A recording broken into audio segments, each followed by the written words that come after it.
So welcome to our Awards Gala tonight. My name is Patricia Janiot, and I'm the host of Univision's Evening News program, and I'm delighted to be your masters of ceremonies this evening. As you might know by now, today is International Women's Day.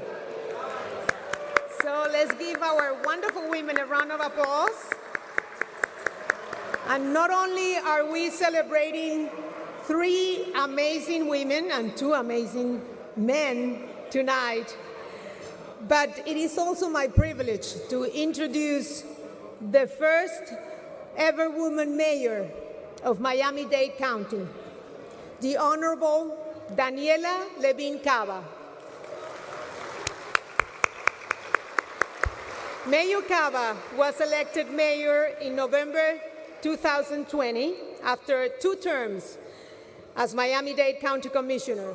Prior to her election to public office, she had a distinguished 30-year career as social worker and lawyer, serving special needs children, low-income families, and immigrants.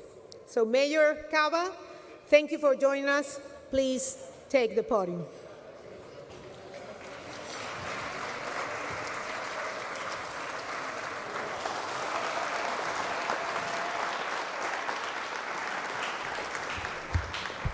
What an honor and a privilege and a pleasure to be with you. Qué honor, privilegio. Estoy muy honrada. Gracias. Muchas gracias. Gracias, Patricia. Thank you so much, Patricia. Good evening, everyone. Here you are in paradise. Would you agree? And I am so very pleased and honored to welcome Ambassador Mark Green, President and CEO of the Wilson Center, and the leadership staff and all of the distinguished guests of the Latin American program to this beautiful venue. I personally have not been in this room before. This is pretty extraordinary. Let's get, right? Es una belleza. Okay, so you all know that our county, Miami-Dade County, 3 million people, is the gateway to the Americas. It serves as the cultural, the economic, and the logistical bridge between Latin America and the United States. As they say, what's so great about Miami is it's so close to the United States.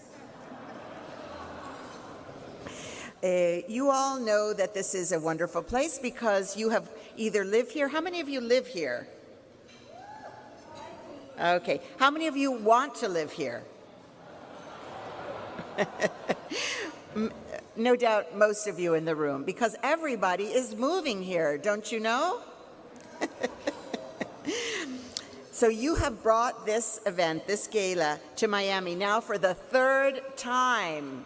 We are so grateful to you for that, definitely helping to pay the bills. So very, very happy to host you once again. We are very proud of this open community. And Ambassador Green said to me, what he loves about Miami is it's so open to the outside. And I think that's a beautiful metaphor. Exactly. We are welcoming, we are affirming, we are a community of immigrants.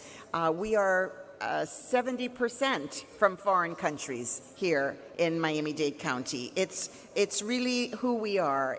It's our special sauce. And as you're eating your salad today, maybe think of this metaphor I heard, that we're not a melting pot, we're a salad. Each individual ingredient delicious in its own right.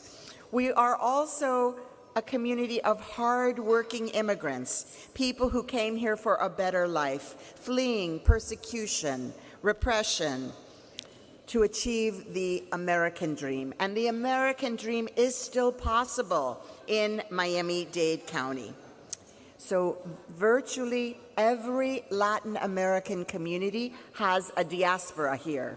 No matter where you're from, you can find your network here of people from your homeland. And so we are enriched by the entrepreneurial spirit, the artistic traditions, and of course, the delicious food, right? Nicaragua here, Honduras there, Mexico there, we have it all. And along with the people and the food, we're attracting new investments. Our state bird is the crane. Have you heard that one? You know the crane? You build things with the crane? Okay, that's what we have. And we are, by the way, the most recovered economy in the country. We are the most recovered, thank you. And also, I'm so proud of how we've handled the pandemic.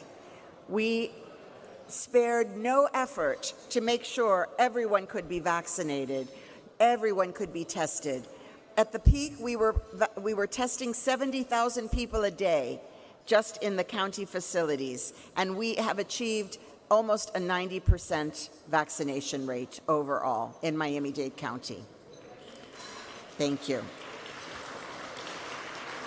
So along with our ambitious public health campaign and public involvement, we have also shown the way that we can be responsibly open. And that is also why you're here today. We have we're the new Silicon Valley. Actually, I call it tech on the beach. Would you agree? Tech on the beach? And so many have come here, not only for the weather and the beauty and the no state income tax, but also because we're so close to the Latin markets. So the way we are changing comes from who comes here, the whole new wave of the new workforce, the new businesses. We have great partnerships across our universities, across the technology sector, and we are training up the workforce of tomorrow. We are future ready in Miami-Dade County, making sure that these new industries have the workers that they need. And we're creating opportunities, removing barriers, putting support systems in place so we can not only be the most vibrant economy, but the most equitable economy. That is my goal as county mayor.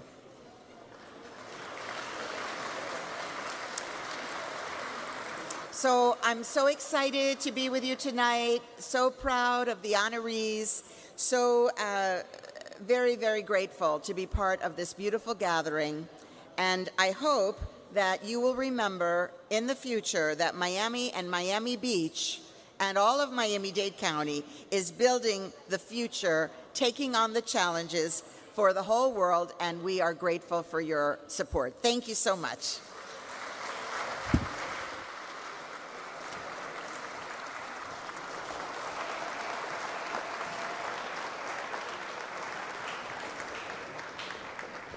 Thank you, Mayor. Felicidades. And now I'm pleased to invite to the podium Ambassador Mark Green, President and CEO of the Wilson Center. Before taking over the helm of the Wilson Center last year, Ambassador Green served 4 terms as a member of the U.S. Congress and as ambassador to Tanzania from 2007 to 2009. He is also the former executive director of the McCain Institute and former administrator of the U.S. Agency for International Development, USAID. Ambassador Green, the floor is yours.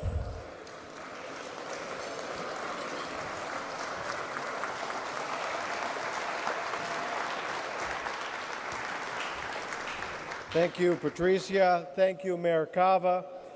All of you should feel a little bit sorry for me.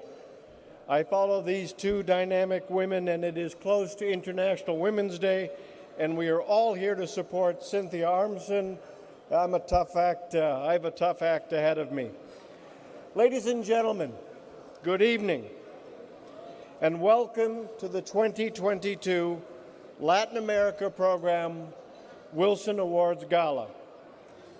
Now, everyone here tonight is special, of course, but there are some extra special guests who are with us here this evening who need mentioning. We have with us tonight Costa Rica's Minister of Environment, Andrea Meza. We have Panama's Minister for Foreign Affairs, Erica Moines. Ambassador Valdemar Kutz, Director of Environmental and Ocean Policy for Chile's Ministry of Foreign Affairs. Luis Almagro, Secretary General of the Organization of American States. And Kevin O'Reilly, Deputy Assistant Secretary of State and the State Department's coordinator for the upcoming Summit of the Americas.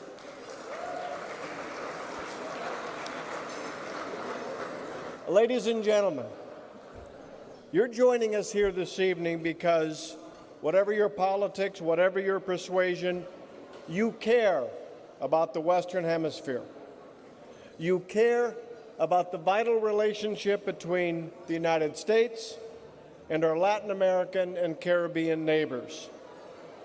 You know that the challenges for our hemisphere are many, and you understand that, yes, the pandemic has in fact exacted a terrible toll. But you're also convinced, no matter how great the challenge, that none of those challenges gets better if America steps back or steps away. And you're here because you know that if the communities of the Americas work together with respect and open dialogue, there is almost no challenge that we cannot meet. This philosophy is at the heart of the Wilson Center and its Latin America program.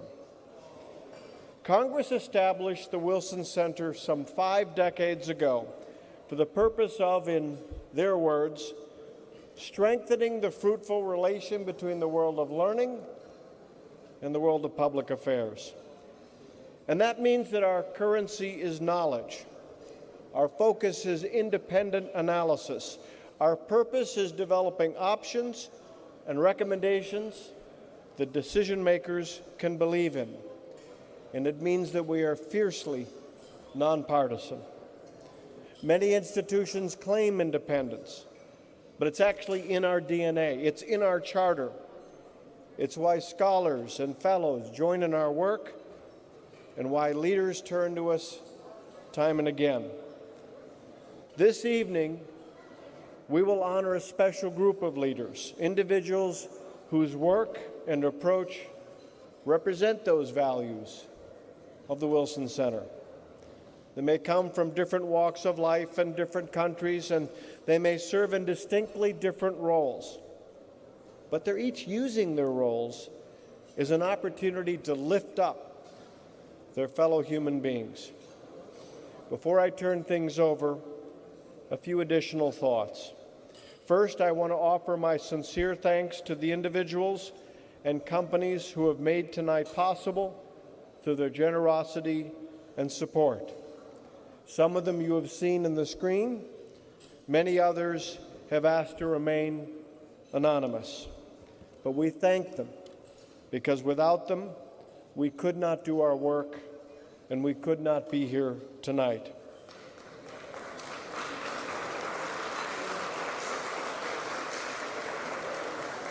And secondly, tonight as we gather and we break bread and we enjoy the fellowship, we know that there are many places in the world that are troubled. Our thoughts turn especially to Ukraine, where Vladimir Putin's brutal attacks on civilians and cities are causing the largest refugee crisis in Europe since World War II. His ruthless aggression and thuggery are being investigated as war crimes, and Secretary Blinken and others have made clear that they see clear signs of criminality. But we all know that it's much more than Ukraine that is at stake. It's about whether the very architecture of national sovereignty, of human dignity, of individual liberty are to survive. The world must defend Ukraine for its sake, but also for ours. There is, of course, suffering elsewhere in the world tonight, from Afghanistan to Haiti to Yemen. And our thoughts and prayers go out especially to Latin America Program Board member Luis Rivas, unjustly imprisoned and recently convicted of conspiracy to undermine national integrity by the dictatorship of Daniel Ortega. I hope you will join me in a brief moment of silent reflection for all those who we have lost and all those who are still suffering from conflict and from the pandemic.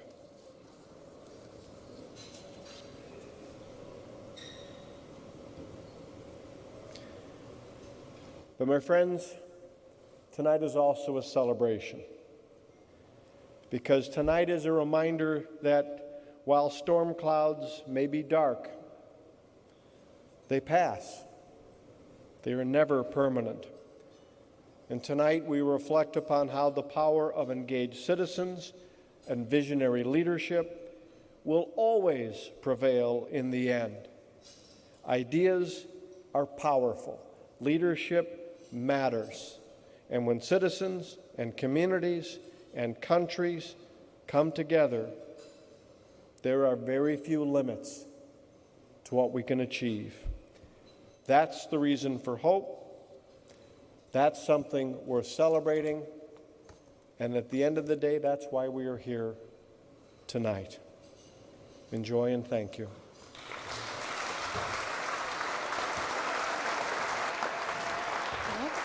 I'm glad that after that moment of silence, we got the mood of this gala or this ceremony. So I kindly ask you to respect our speakers tonight, our honorees, and save the conversation for dinner and for afterwards. So I would like now to invite you to watch a short video about the Latin American program.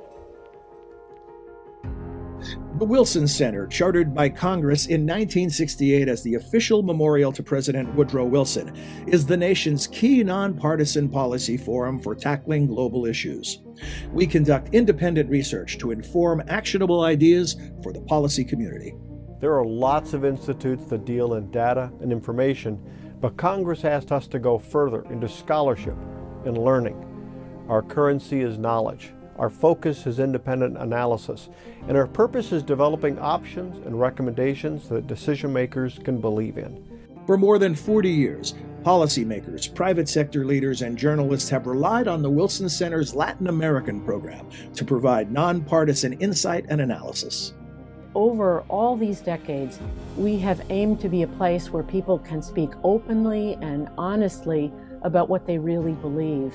The Latin American program is widely respected across the hemisphere for its vision, open debate, and true commitment to the well-being of the region. For me, the Latin American program is a very good space for young scholars as well as highly recognized people to discuss and debate issues that are very important for us. In many ways, it's sort of a blue skies, out of the box research, analysis, and advocacy boombox.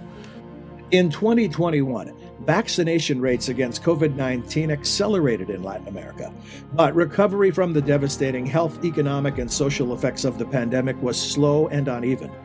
In many countries, citizens took to the streets to express their frustration, and when they went to the polls, they showed a marked preference for change over traditional faces and parties. In 2021, the Wilson Center's Latin American program and Brazil Institute hosted 70 events.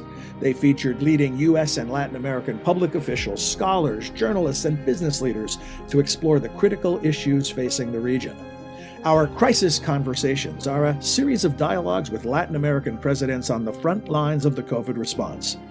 We've hosted President Iván Duque of Colombia, President Luis Abinader of the Dominican Republic, President Laurentino Cortizo of Panama, and then President Francisco Sagasti of Peru. The discontent and the lack of confidence in political parties and in politics in general is really quite widespread in all the region. As the pandemic disrupted everyday activities in Latin America, it accelerated a shift toward digitization. To explore this transition, we launched Going Digital, a series that examined the future of financial technology, e-commerce, and distance learning in the region. Last year, we organized 14 high-level webinars on environmental protection, ocean resilience, and climate change issues. This is more than an economic issue. This is a survival issue. We don't have 35 years, we may not even have 10, to take seriously and act seriously on the knowledge that we have. We also convened a task force on South America's lithium industry and its key role in the global energy transition. The Brazil Institute launched a high-level U.S.-Brazil sustainability dialogue. This bilateral working group examined how Brazil and the United States can collaborate to mitigate the effects of climate change, protect the Amazon, and promote sustainable development in Brazil. Additionally, we launched Latin America's Environmental Policies in Global Perspective, a research project involving 5 Wilson Center programs that examined the role of the international community in shaping Latin America's environmental agenda. And the Latin American program collaborates with the Wilson Center's Foreign Policy Fellowship Program to educate U.S. congressional staff. Traveling to Colombia with the Latin America program was incredibly invaluable. First, everywhere we went, it was so clear how well respected the Wilson Center and the Latin America program is in Colombia. And it also provided a wonderful networking opportunity. And those are relationships that I continue to this day.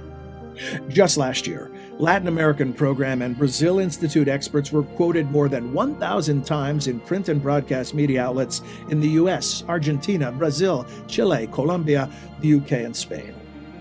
As Latin America struggles to overcome the pandemic and sustain its economic recovery, the region's politics remain contentious and unpredictable.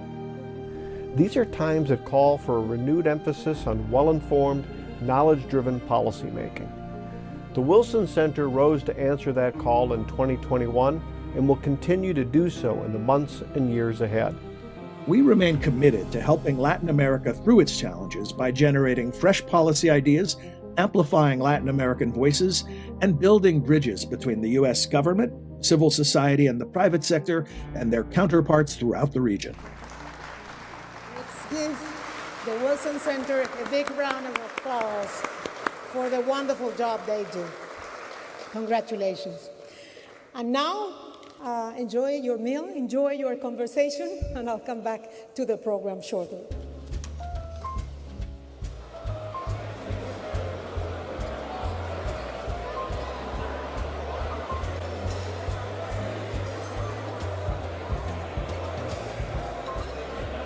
Okay, I hope you enjoyed your meal. I know everybody's excited after 2 years of pandemic, getting together, getting to see your friends, your colleagues, but we're ready to start the award ceremony. So in a moment, I'd like to invite Dr. Sylvia Earle to the podium to present tonight's first award. Dr. Earle is a distinguished oceanographer, the president and chair of Mission Blue and National Geographic Society Explorer in Residence. She's also the former chief scientist for the National Oceanic and Atmospheric Administration, the first woman to serve in that position.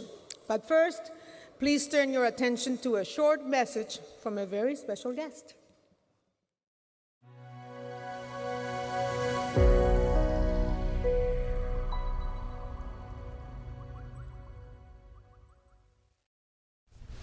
Good evening, everyone. I am really sorry that I couldn't be there in person with you to celebrate the Wilson Center's work and particularly this year's outstanding honorees, which happens to include one of my closest friends, someone I respect enormously, Dona Bertarelli. You know, it's very simple.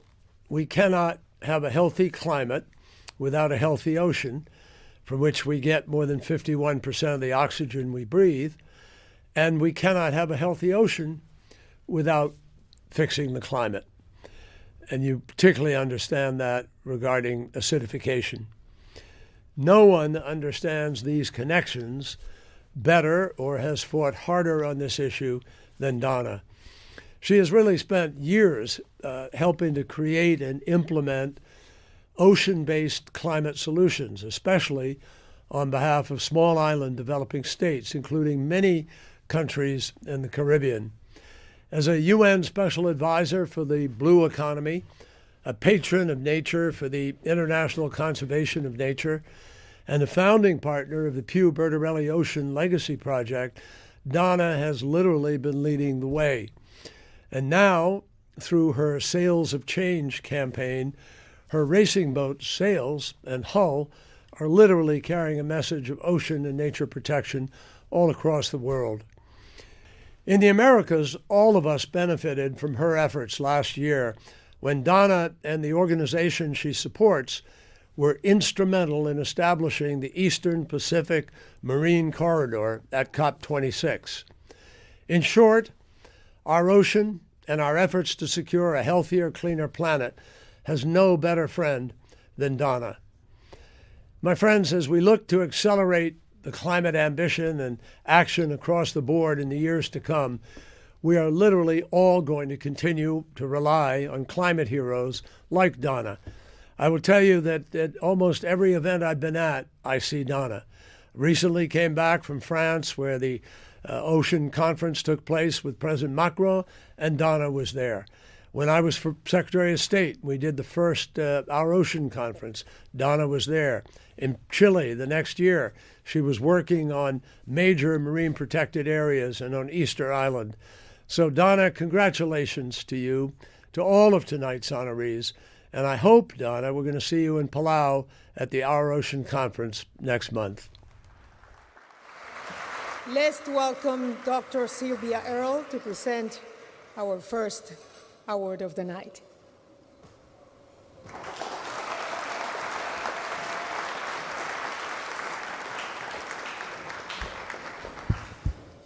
I say bravo, John Kerry, you nailed it.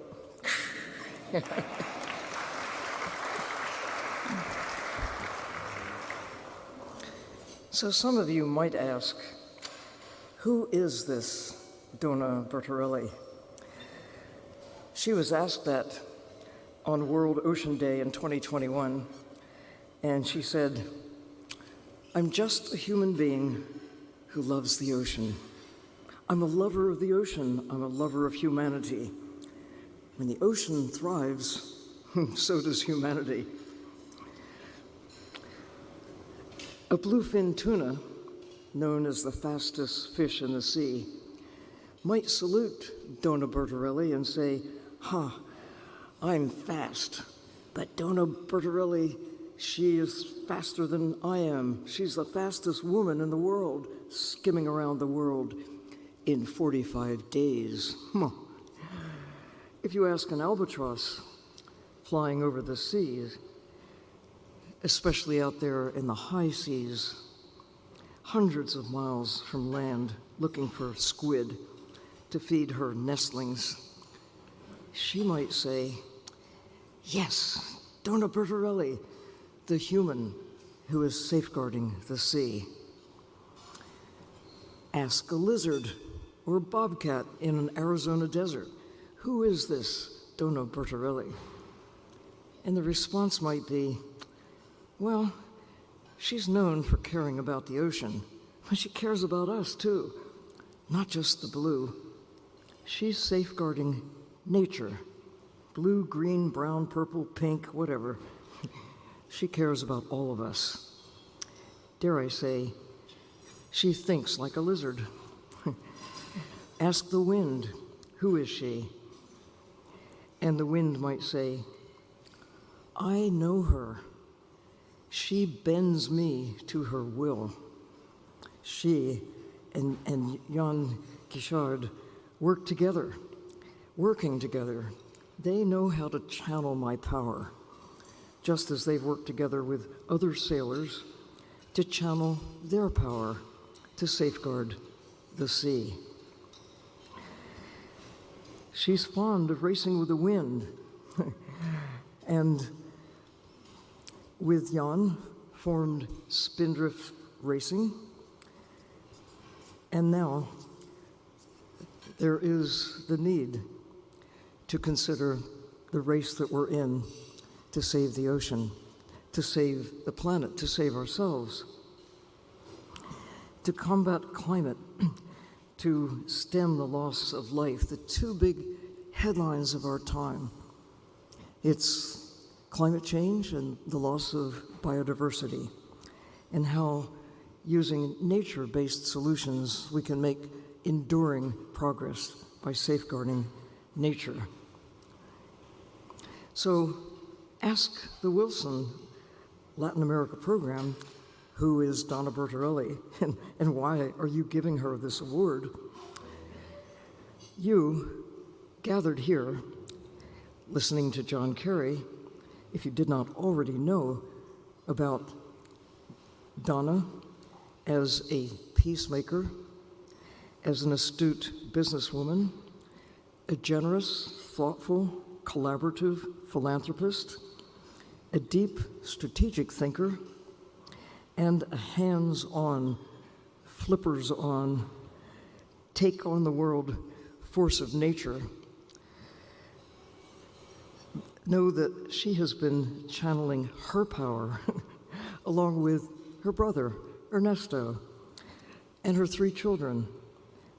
One of them is here, Duncan, somewhere in the darkness out there, to work with the Pew Charitable Trusts, with the International Union for the Conservation of Nature, with Google, with Oceana, with Mission Blue, with leaders and organizations and communities throughout Latin America, throughout the world, to fully or highly protect at least 30% of the land and sea by 2030. And why stop there? Dona Bertarelli is in this race to win. Life in, on, around, and under the Galapagos Islands, Cocos, the entire eastern tropical Pacific swimway, Rapa Nui, large marine ecosystems from Antarctica to tropical seas globally, if asked, would ask me on their behalf to salute you, Dona Bertarelli, as would today's children and tomorrow's children as well. I'm deeply honored to be a part of this event, honoring you, Dona, for being a peacemaker, making peace with nature. You, as you say, a lover of the ocean, a lover of humanity, and for all you're doing for both. Would you please come and accept your award?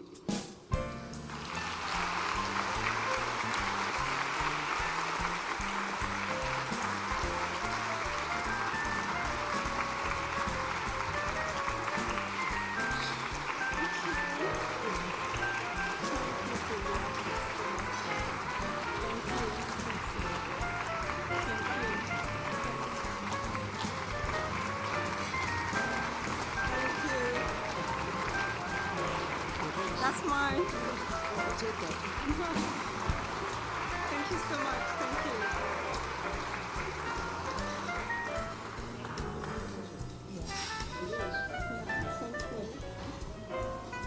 Wow. Thank you so much. Thank you so much.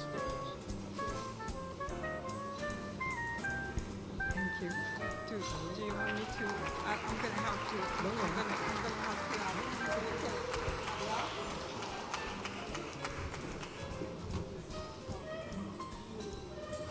Wow. After these introductions, I'm lost my speech in a way. Thank you very much. I'm really touched and honored to be here. So, Your Excellencies, ladies and gentlemen, it is an honor, really. I wasn't expecting this, even though many times people ask me to be on stage and make speeches. This is not what I like to do.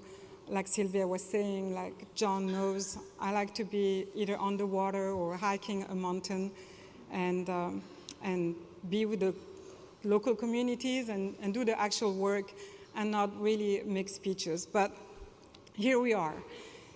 So I'm so grateful to be recognized by the Wilson Center Latin American program, and I appreciate and share your commitment to creative solutions and fostering sustainable, inclusive growth and development. I also believe in the power of business to do good for society. But before we start, I wish to say a few words about the current situation in Europe. I have come to this evening's event from Switzerland, a country that is just 1,000 miles away from Ukraine, a country that is facing the most serious security situation since the Second World War. It is sobering to think how the long-term consequences will affect the millions of civilians in Ukraine, but also in Russia and beyond. In times like this, I think it is vital that we choose peace and not hate, and seek to live with compassion, empathy, and unity if we are to live together in harmony. I always felt a strong connection to Latin America. My father, as a young adult after World War II, left Italy for Brazil and lived there for over a decade until he returned back to Italy to look after the family business. So in my turn, when I started working with him, I had the privilege to work in Argentina, in Brazil, and in Mexico. And I became attached to Latin America, its rich culture, and its many peoples. My commitment to conservation has been inspired by my love of the ocean and sailing. And my personal connection to Latin America, as well as the continent's incredible marine biodiversity, are among the many reasons I've committed so much of my time to help protect these rich waters. A healthy ocean forms the foundation of our blue planet, providing at least half the oxygen we breathe, food, and livelihoods to billions of coastal communities around the world. It also helps to regulate our climate. However, the ocean's ability to provide is rapidly eroding due to pressures from human activities. Governments, businesses, and local communities around the world must quickly come together to set a new science-driven path that achieves sustainable balance, a course where production and protection are equally important for the ocean's economic, social, and ecological assets for the future. This is especially critical to the many Latin American coastal communities that depend on a healthy ocean. Through my work with the Pure Bertarelli Ocean Legacy Project, a program defined by the work carried out in Chile to support the creation of the Rapa Nui Marine Protected Area, which was established in 2018, and various local partners, we have focused much of our attention on effective marine protection in the eastern tropical Pacific seascape, from Mexico to Ecuador, including Costa Rica, Panama, and Colombia. Home to islands such as the Galapagos, Malpelo, Cohiba, Cocos, and Revillagigedo, they are some of the richest and most productive waters on our planet.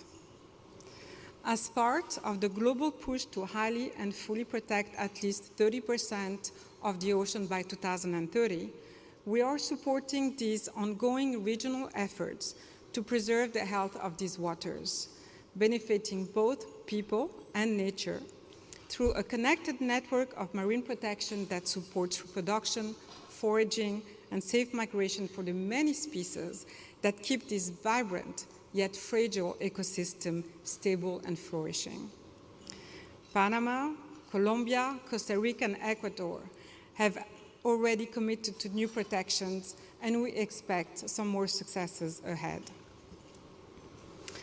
So I really want to thank again everybody here for recognizing the importance of my work. But really, this prize honors all those who have dedicated their lives to the ocean. Ocean heroes who honor me by being here this evening and who inspire me every single day. Just to name a few, of course, my dear friend and mentor, Dr. Sylvia Earle. I also want to thank Minister Andrea Mesa, for the work that she has done, and His Excellency Ambassador Waldemar Kutz, where my heart is, because the first work I ever done was in Chile for Rapa Nui. It also honors the many local partners and political leaders, some of which are here tonight, who day in and day out help realize our goals. Then, of course, I'm not alone, so I need to thank my partners. And my first partner is the Pure Charitable Trust. Our work together dates back over a decade, and together, our combined efforts, we have protected close to 10 million square kilometers of ocean, which is the size of the United States.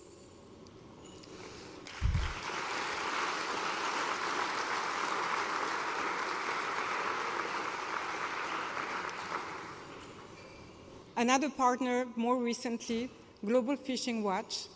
I want to thank Paul, you're here, for trusting me. I had this vision for a marine manager portal to help the governments and the park rangers to enforce and manage those vast areas of marine protected areas. So thank you for supporting and making the portal a reality.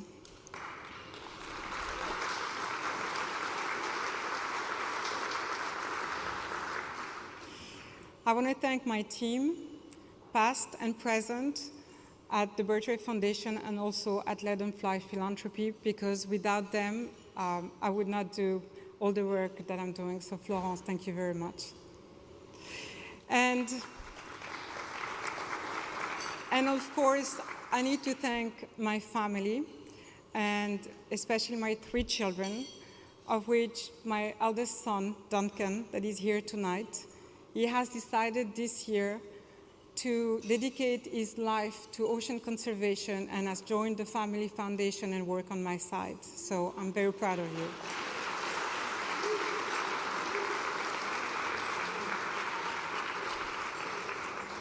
And last but not least, I want to thank my husband that always believes in me.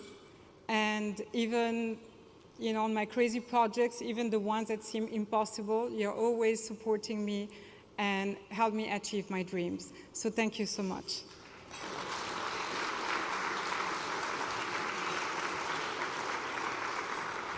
So as John and Sylvia told you tonight, I hope you will join me and us in this effort to live in harmony and balance with nature and with each other and with our beautiful ocean, because it's not about saving animals, it's about saving ourselves. Thank you.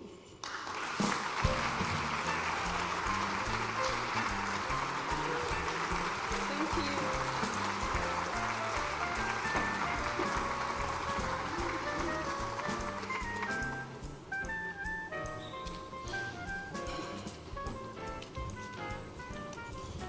Congratulations, Dona. What a powerful and needed message to hear tonight. And now, presenting tonight's second award is Wood Staton. He's executive chairman of Arcos Dorados and himself a previous recipient of the Wilson Award for Corporate Citizenship. The Latin American program is honored that Mr. Staton serves as the chair of the advisory board.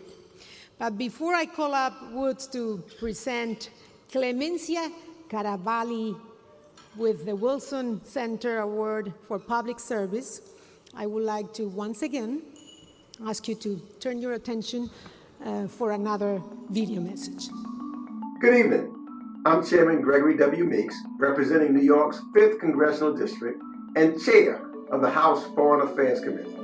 Even though I can't be down with you in Miami tonight, I'm honored to join you virtually. And I want to thank the Woodrow Wilson Center and Cindy Arson for inviting me to say a few words about Clemencia Carabalí, who will be honored tonight with the Wilson Award for Public Service. As the founder of the Afro-Descendant Women's Association of Norte de Cauca, Clemencia has been a courageous and tireless advocate for the rights of women and marginalized communities on Colombia's Pacific coast. 2022 marks the 200th year anniversary of the historic U.S.-Colombia bilateral relationship. And as we continue this important partnership, I know that many of my colleagues in Congress will join me in continuing to push for increased attention and focus on the challenges facing Afro-Colombians throughout the country today. So I send my heartfelt congratulations to Clemencia and the rest of tonight's honorees, and I look forward to continuing working on these important issues with the Woodrow Wilson Center. Thank you. Enjoy the event. Please welcome Mr. Wood Staten.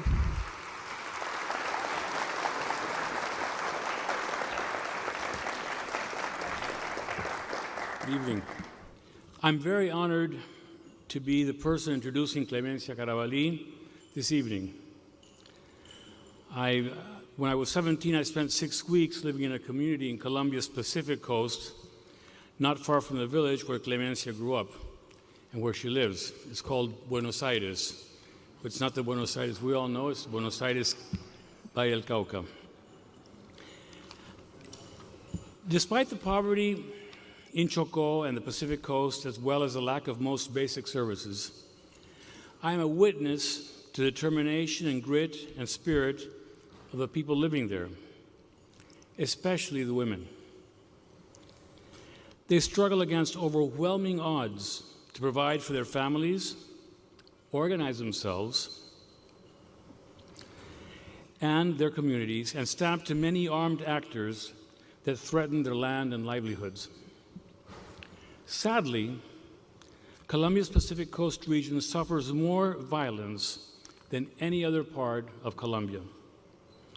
It is a key drug trafficking corridor, contested by groups of organized crime, guerrillas, and paramilitaries. The Pacific Coast is also where Colombia's Afro-descendant population is concentrated.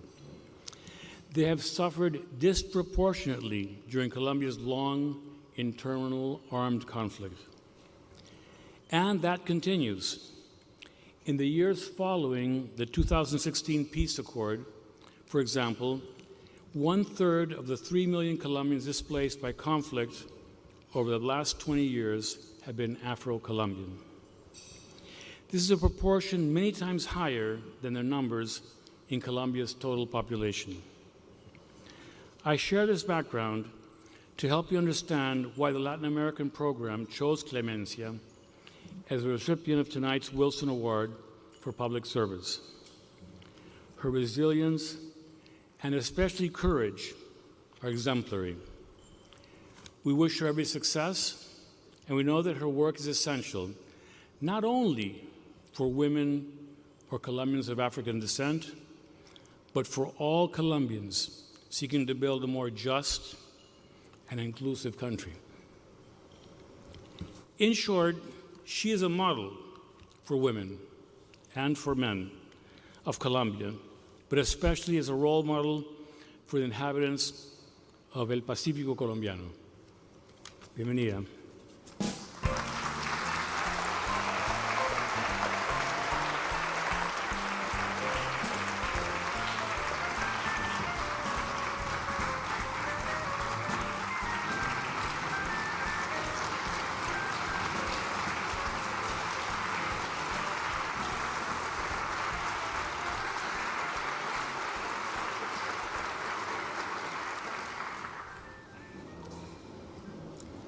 Muchas gracias.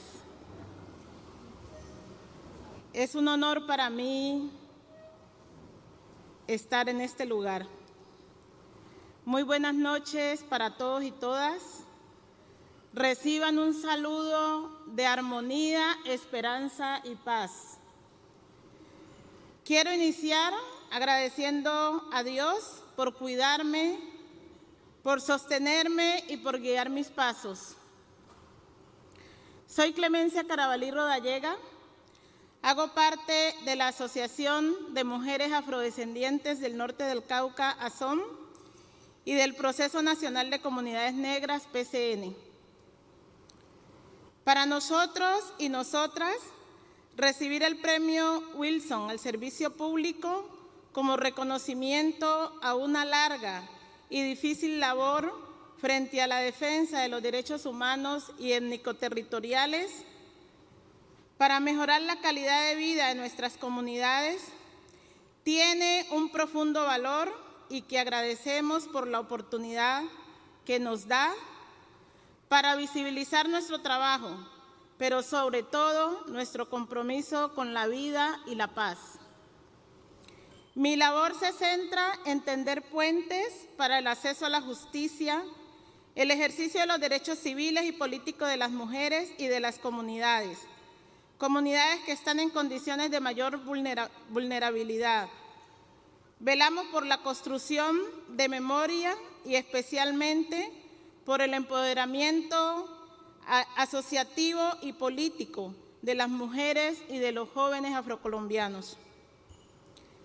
Reivindicamos la necesidad de ganar autonomía económica para la mujer, empezando por el necesario reconocimiento e importancia del aporte al cuidado de su familia y al desarrollo de las comunidades en Colombia y del mundo entero. La labor la desarrollamos en Colombia, en un país donde ha habido un deterioro de la democracia, donde persiste la discriminación racial, la extracción y explotación indiscriminada de sus recursos, los desplazamientos masivos, el reclutamiento de jóvenes y mujeres, donde persiste la presencia creciente de los cultivos de uso ilícito o el narcotráfico, las amenazas contra la vida, los asesinatos a líderes y lideresas sociales, muy a pesar de contar con la firma de un acuerdo de paz. En Colombia hay una crisis humanitaria en nuestros territorios y que demanda ser atendida. La propuesta de las comunidades y del colectivo es la de acuerdos humanitarios. Tenemos el compromiso de contribuir a aliviar el sufrimiento de las comunidades en todo el país, de lograr que se cumplan integralmente la implementación de los acuerdos de paz y con ellos el capítulo étnico, y cerrar el ciclo de violencia que no termina en nuestros territorios. Persistimos en la búsqueda de justicia, de paz y de libertad, porque tenemos la firme convicción de que sí podemos y que es urgente pasar la página de esa violencia que nos ha golpeado por más de 60 años y que ha contribuido a mantenernos en condiciones de alta vulnerabilidad y con muy pocas oportunidades de desarrollo. Hoy, 8 de marzo, es un día trascendental en la humanidad y en la vida de las mujeres. Es un día en el que se conmemora nuestra lucha por tener los mismos derechos y participar en igualdad de condiciones en todos los espacios de la sociedad. Hoy se reconoce a la mujer sus grandes aportes al desarrollo social e integral para todos. Hoy recordamos y saludamos con gratitud a todas aquellas mujeres que con sacrificio nos enseñaron el camino.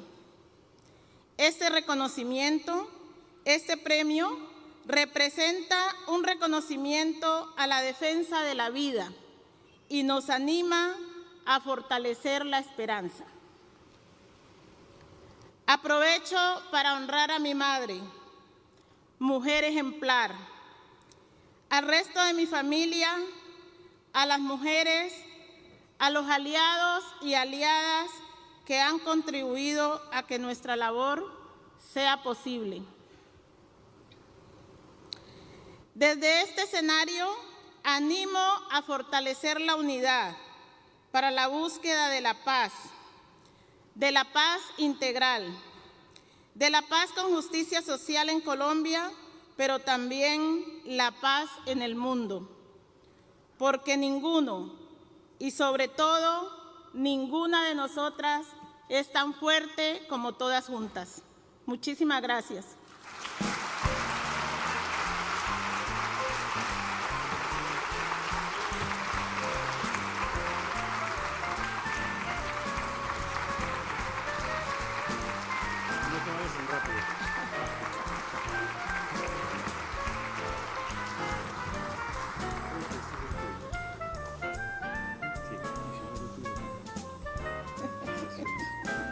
Muchas gracias.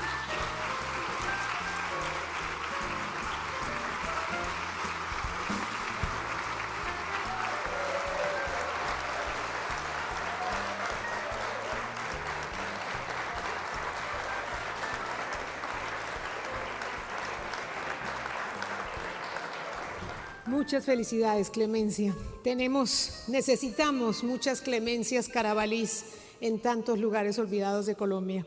Felicidades, de verdad. We need many more Clemencias disseminating that peace message around many forgotten areas in Colombia.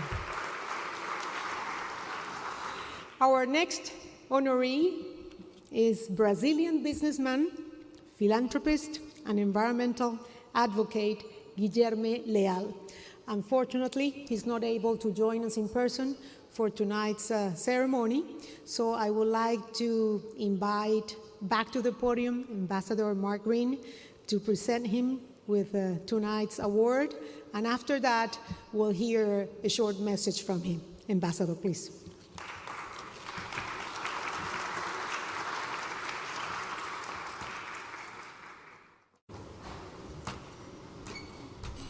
Thanks, Patricia. It is my honor to introduce our next honoree, Guilherme Leal, co-founder of Natura.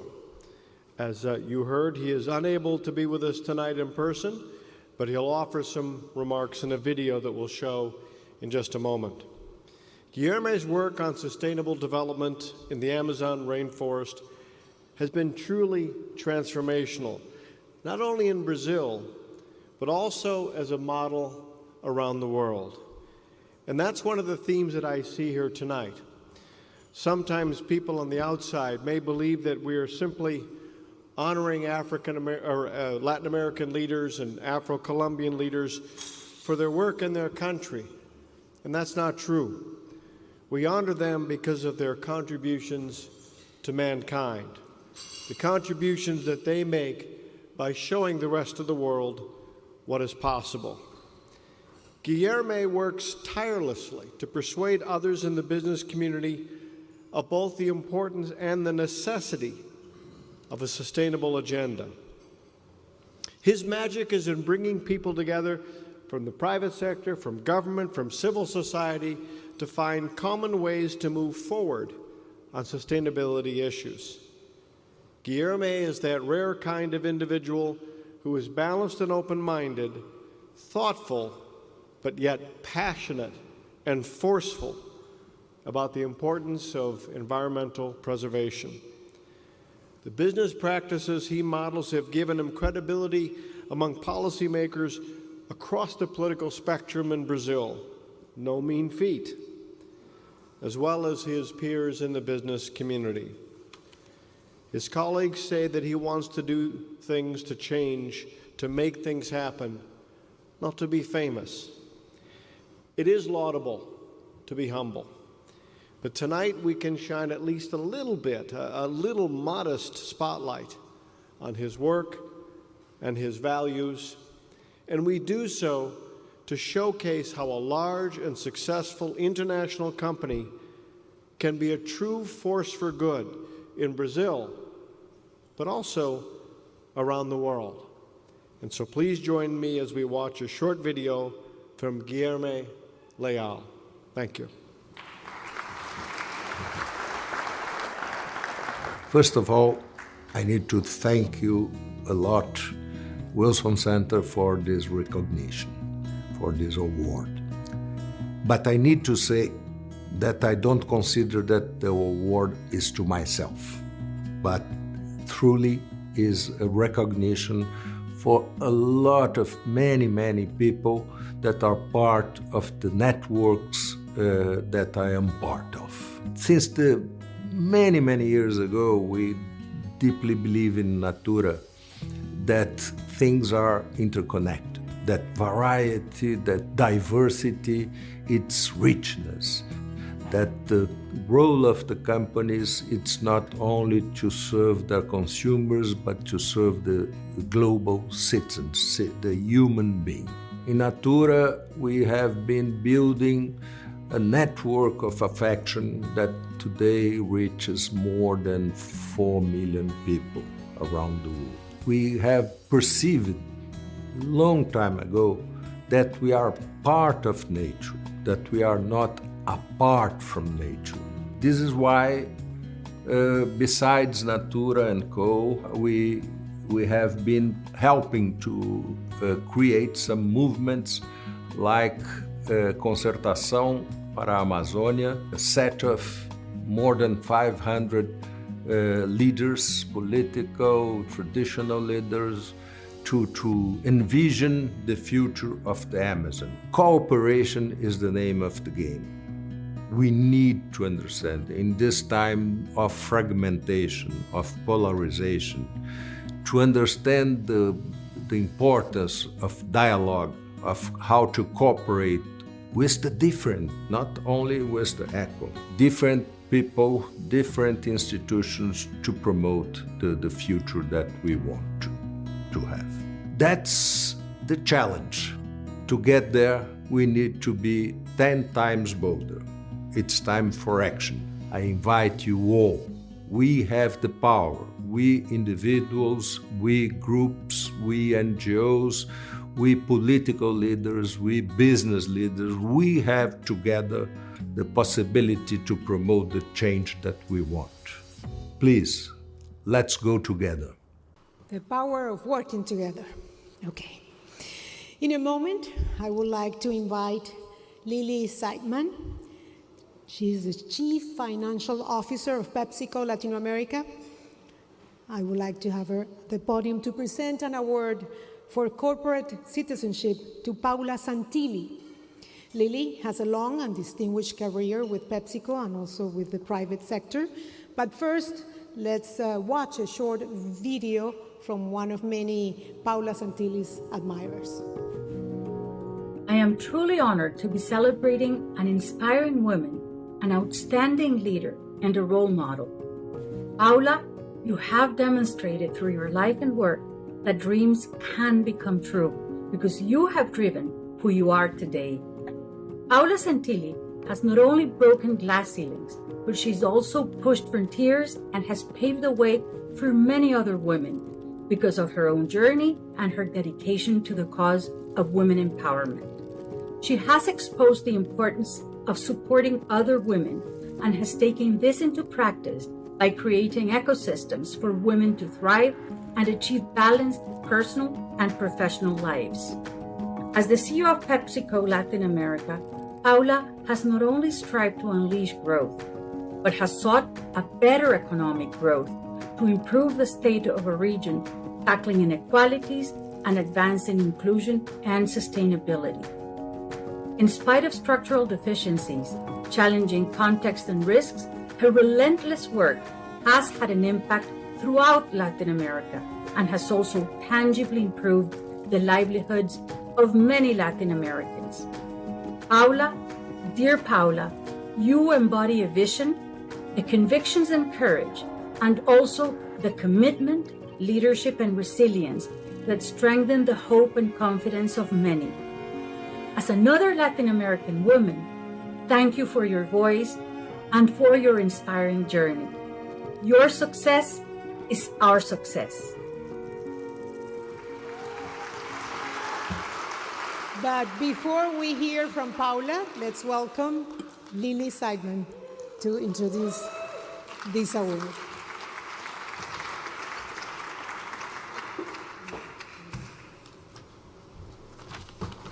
Good evening. Now I'm going to change it up a little bit. It's been a little bit serious for my taste, so we're going to have fun. Right, Paula? Okay. Hey, listen, I have the sincere privilege to introduce to you my boss and dear, dear friend, Paula Santilli. But instead of telling you about Paula's illustrious career and long list of accomplishments, I thought I would actually give you a glimpse of Paula, the woman. Of course, she's brilliant, driven, a highly successful executive, a published author, and the list goes on. But to me, what sets Paula apart is her genuine interest in every person she comes in contact with. As Paula's CFO, I've been fortunate to travel with her across Latin America to visit our operations, meet with our frontline employees, talk with the shopkeepers at the mom and pop stores that sell our wonderful PepsiCo products, and connect with our consumers. In an instant, Paula goes from being this big shot executive to being an everyday woman. She asks questions, she listens, she wants to know how can she help. She imparts wisdom, she cares, and she makes everyone feel really special. When I first became Paula's CFO 2.5 years ago, she said to me, "Lily, let's make it count." At the time, I thought she was talking about working hard and deliver great financial results for our company. But I now know what she actually meant. What she really meant was push yourself hard, get out of your comfort zone, do things you've never done before, learn new things and have fun. Make a difference every day. Working with Paula has been by far the most rewarding experience of my 28-year career. And every day I do my darnest to make it count in every facet of my life. Now, it's my sincere honor to introduce to you my boss, my dear friend, and a truly remarkable woman, Paula Santilli. Come on, Paula, and everybody get up! Woo!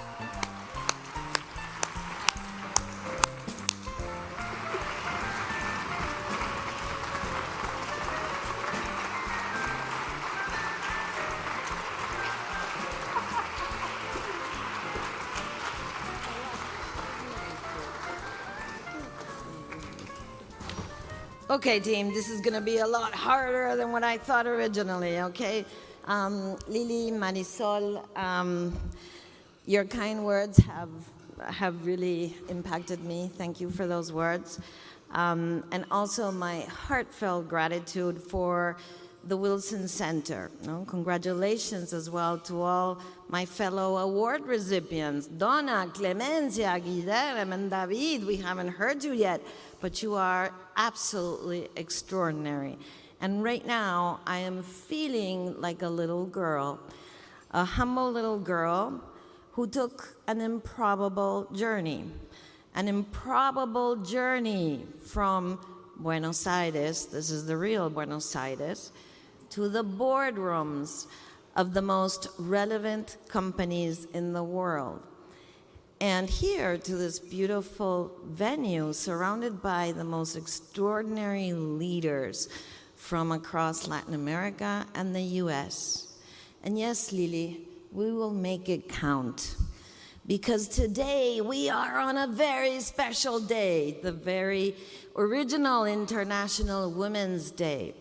And we need to make a collective commitment to generating more and more probable journeys for girls and young women of Latin America. You know, when I tell people that I'm a CEO, nobody believes me. True, I have to repeat it once or twice or 3 times. And I think internally, yes, I am the CEO. What part did you not understand the first time? No? So today, I ask for your help. I want all of us together to work towards these young girls, young women who want to be CEO and beautiful business leaders and should not have to think it is an improbable journey. Let's make this a very, very realistic and probable journey. We need these women dedicated, definitely, Donna, to sustainability. We need these women, Martina, dedicated to entrepreneurship and digital transformation. And we need women like the women we are surrounded for today to lead in really strong leadership positions. Because when hardworking, talented, brave women like yourselves embark on a visionary journey, then magic occurs. A positive circle of growth begins, inclusive prosperity materializes, and Clemencia, peace crystallizes for the benefit of entire communities. You know this well. I have been very fortunate to have found in PepsiCo a fertile ground and a team that has helped me blossom. And I am honored to receive this Wilson Award, not on my behalf, by myself, but on behalf of the thousands of women that Lily described that make the fabric of PepsiCo. And next to every one of our women, we have the most fabulous men also on this journey.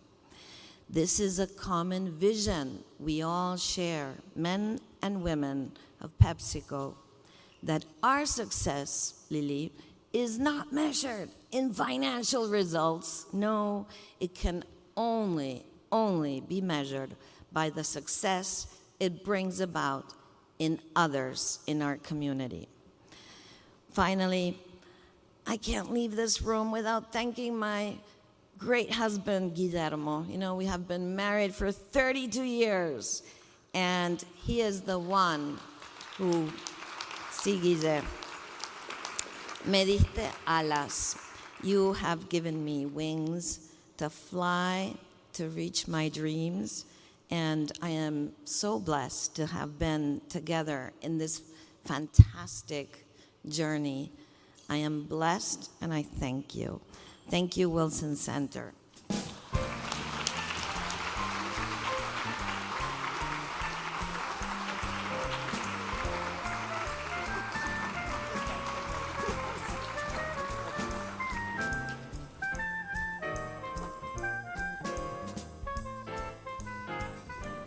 Muchísimas gracias, Paula, for that empowering message that needs to be heard not only by women, but also by men.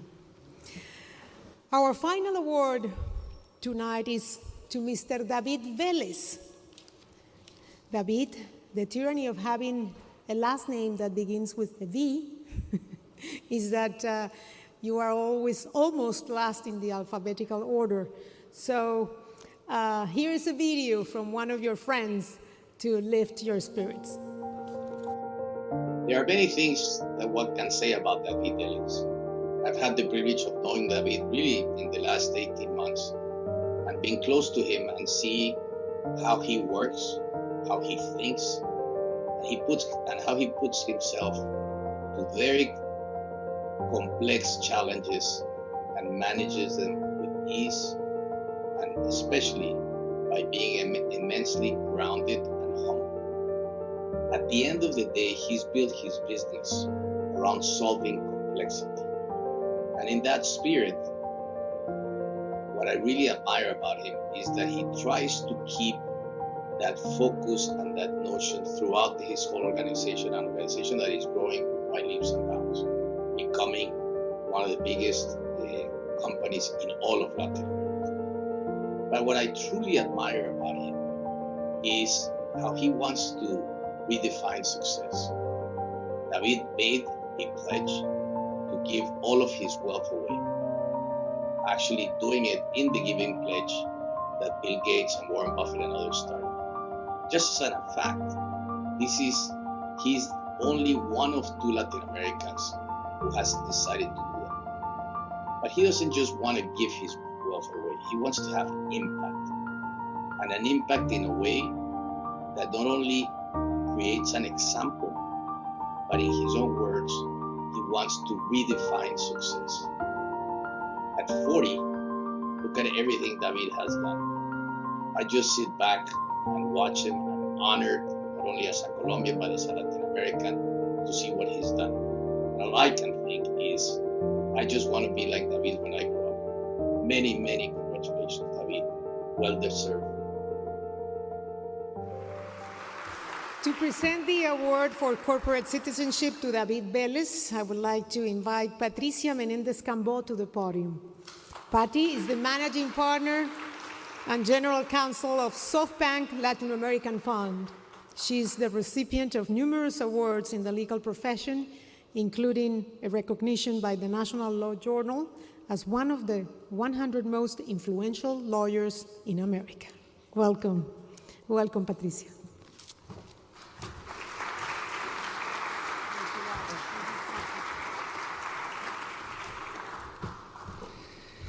Thank you. Greetings, everybody. I'm delighted to be here again after so many years that we have managed to get together here for the Woodrow Wilson's fantastic Latin American program. My friend Luis Alberto Moreno is absolutely right. David Vélez is remarkable at solving complexity both in his business and in his philanthropy.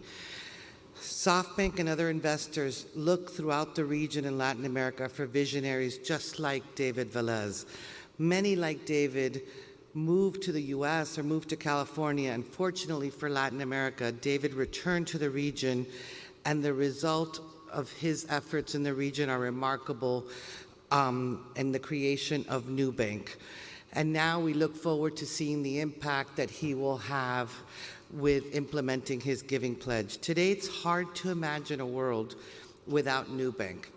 It has more than 50 million customers. They are attracted by its modern technology and their desire to escape the high interest rates and high fees at the region's traditional banks, including for credit cards and other transactions. The kind of innovation that David and his team brought to Latin America, it desperately needed. It needs it not only to recover from the pandemic, but also to overcome its historical dependence on natural resource industries, which are vulnerable to price volatility and do not produce the kind of exciting, high-paying jobs that smart, young Latin Americans are looking for today. David, the Wilson Center's LATAM program is thrilled to highlight your success. For the past year, the Latin American program's Going Digital initiative has been showcasing the region's incredible digital transition, including in an e-government, financial technology, remote education, and telemedicine. The Latin American program wants to help keep this trend going by improving the region's digital workforce and overcoming the digital divide and addressing privacy and cybersecurity.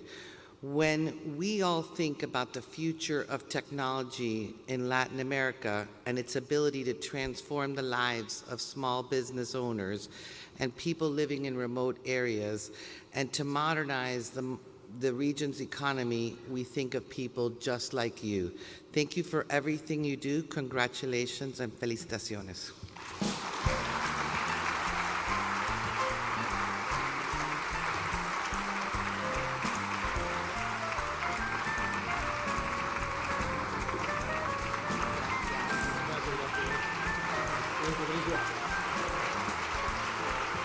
Thank you.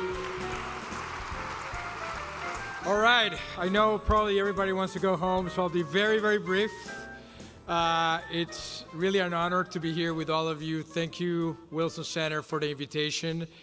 And congratulations to all the fellows awardees. It's really humbling to come at the end of that incredible list, so many accomplished people that have made so much impact in so many different areas.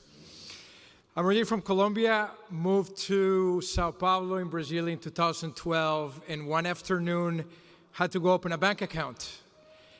And that experience opening a bank account that I think a lot of you have probably gone through in Latin America included going through a bulletproof door with two armed guards that stopped me because the metal detector started sounding. I had to leave the branch, leave my wallet and my backpack in a locker, go back in, wait 45 minutes, talk to somebody, then was sent to somebody else, then was sent to somebody else.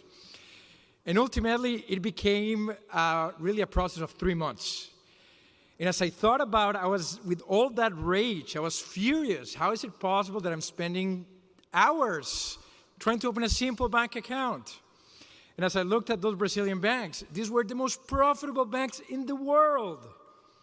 Billions of dollars, the biggest companies in Latin America. And they were charging the highest fees, the highest interest rates, and then leaving 60 million people completely outside the system.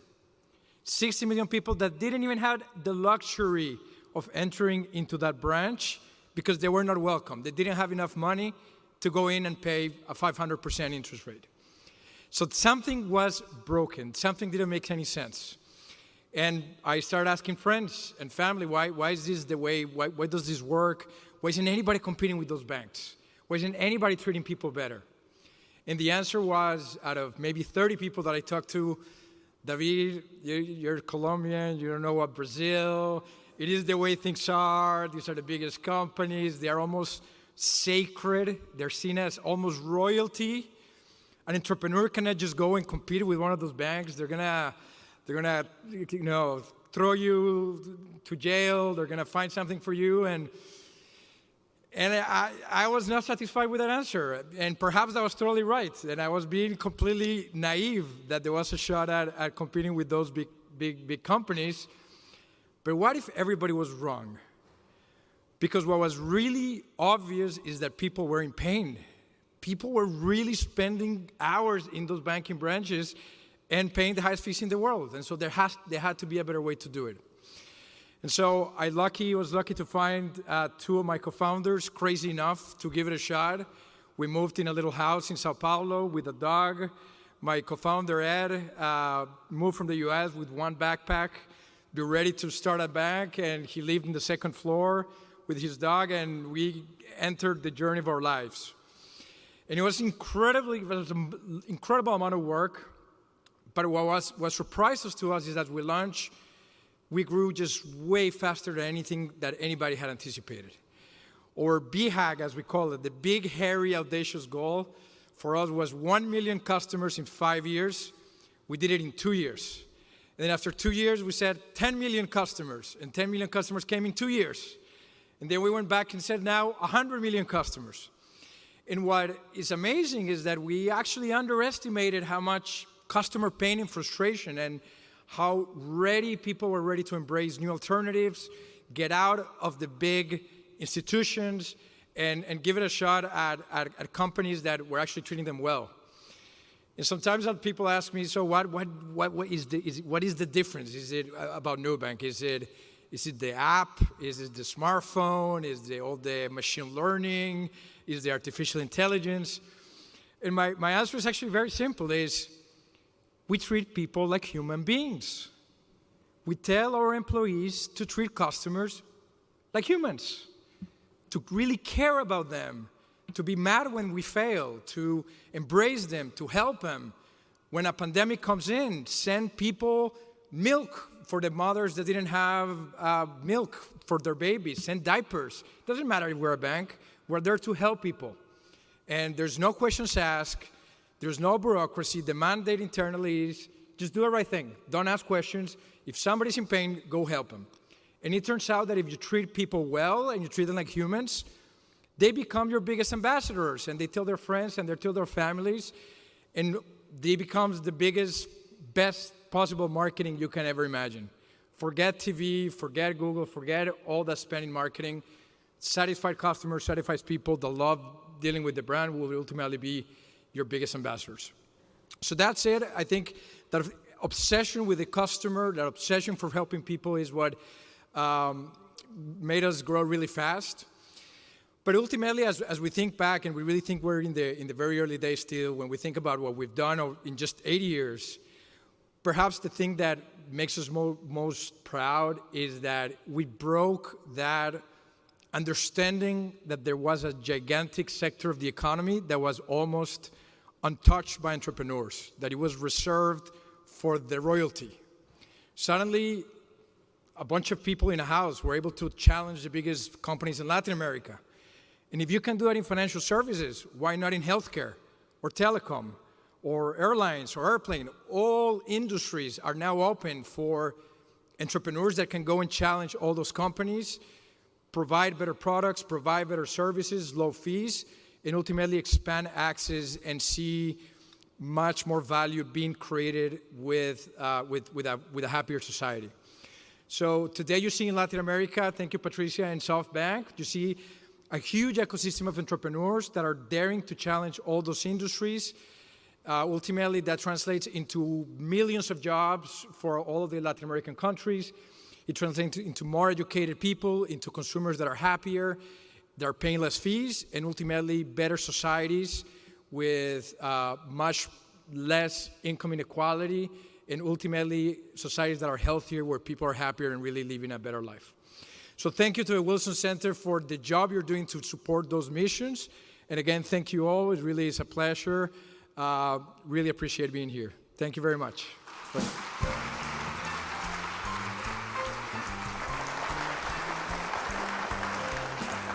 Bravo for those disruptive entrepreneurs and innovators. And I'm glad, David, that all those Brazilians that told you that you were crazy, they were all wrong. To close tonight's program, I would like to invite to the podium now to Dr. Cynthia Arnson. As you might well know, she's the director of the Latin American program at the Wilson Center.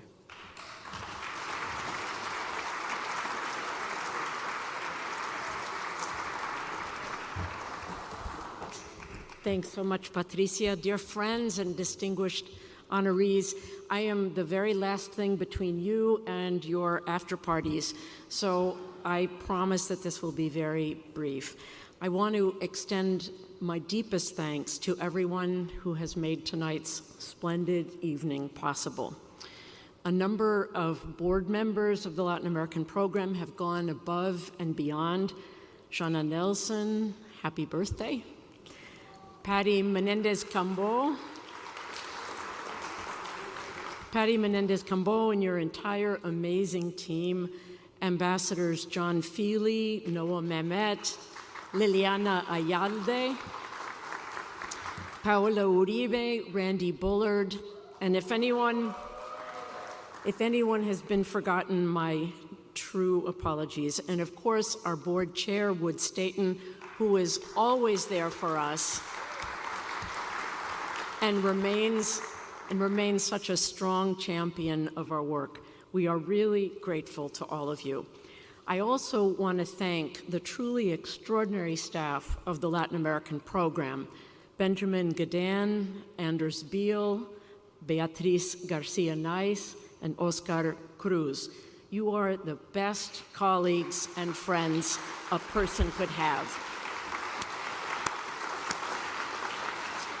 And many of you have gotten to know Anders a lot over these last weeks through an infinite number of email exchanges. So Anders, a really special thanks to you.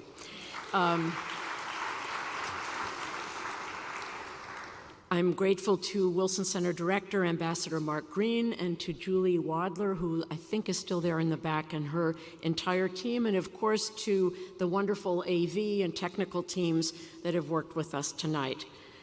Dona, Clemencia, Guilherme, Paula, David, may you all be strengthened in the extraordinary work that you do and the example that you set for all of us. It has really been a privilege for us to honor you tonight. So thank you, dear guests. Enjoy the rest of your evening. Drive safely, travel safely. Many blessings. Thank you.